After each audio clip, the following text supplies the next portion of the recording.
The other day I got an email that I've been kind of dreading. It's from the administrator of my graduate school department.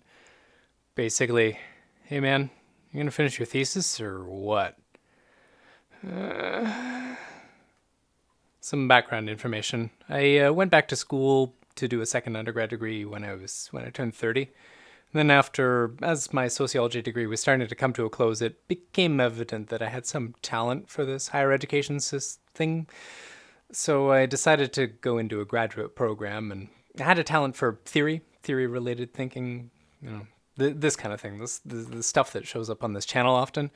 So I entered a interdisciplinary theory program at university, and it's a thesis program. So a 2-year program, you take some courses, and then you do a thesis, 3 chapters, about 75 to 100 pages thereabouts, and then get a master's degree. When I went into it, I had a vague sense as to what I wanted to write about, and as it developed, you're seeing it behind me. This is basically what I came up with. Problem is, it's really scattered. It's really disorganized. And as I was coming to the midpoint of my second year of the thesis, I ought to have already handed in an outline and had it approved and really started work on the first chapter of the thesis, but that wasn't happening. I was way behind on everything. I had something of an outline, but upon submitting it to my supervisors and having it checked over, it was evident that it just wasn't going to work. It just wasn't really coming together. And the problem being that it is as chaotic as it looks on the diagram. It's too big, there's too much stuff on there, and I was trying to basically cover everything that I knew in a single piece of work, which isn't going to work. It's just not happening. So, when I opened this email, obviously I was just full of anxiety, because it was that same anxiety that I left with. The same thing that's like, oh fuck, I can't do this, I'm not going to do this, I'm not going to be able to pull it off, and just the very thought filled me with dread. But now that I've been thinking about it a couple of days, I think I might actually do it. I might give it a shot. I've got until the beginning of August to actually submit the damn thing, and then until the end of August to do a formal defense. And I think I can do it.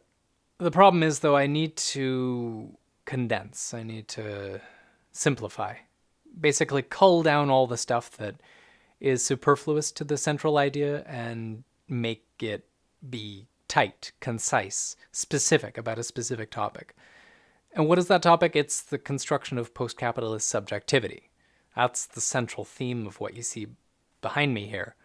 The general thesis being that how can we build a post-capitalist world? How can we move on beyond capitalism in a positive way if we're all stuck with these capitalist mindsets, capitalist subjectivities? Because even those of us who don't like capitalism, who want to see a world that's beyond it, we're still stuck with this worldview that's constructed by the capitalist world. We can't help it. We were born into it. We were raised into it. The whole education system is designed in such a way as to generate subjectivities that are compatible with capitalism.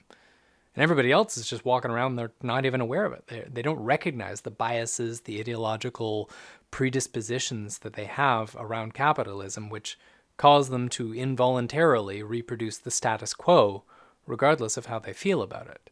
And then, of course, the sum total of all of us being saddled with these capitalist subjectivities, even if the system were overthrown, even if there were like a revolution all of a sudden, I don't know why my camera keeps focusing and unfocusing like that. Even if there was a revolution, even if we did overthrow the current order, the capitalist subjectivities, the current subjectivities, mindsets that we have, wouldn't really allow for a benign democratic future, because we honestly don't know how to do that. We don't have experience with it, and the worldview that's been constructed for us isn't even compatible with that kind of world. So in order to actually get there, we need to change ourselves, in addition to changing the world at large. So my proposition is basically that we start there, because we don't have access to the larger world.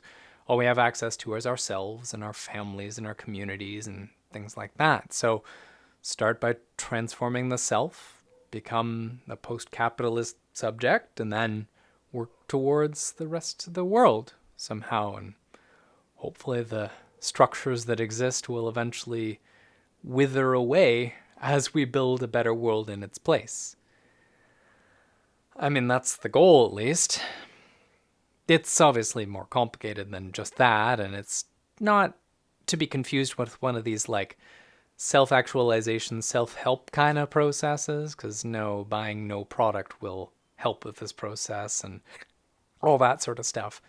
What we really need is a full transformation of our worldview, and worldview, as I've discussed in a number of videos before on this channel, is damn near impossible to change. So it's not a trivial task. Anyway, I'm going to work towards it. If you have any suggestions, if you have any thoughts, any authors that I should be including in this, definitely let me know. I know I haven't been great at responding to comments recently because I've been really depressed, and this email just sent me into a tailspin that I've been struggling to get out of. So I haven't been well. I'm trying to get well again.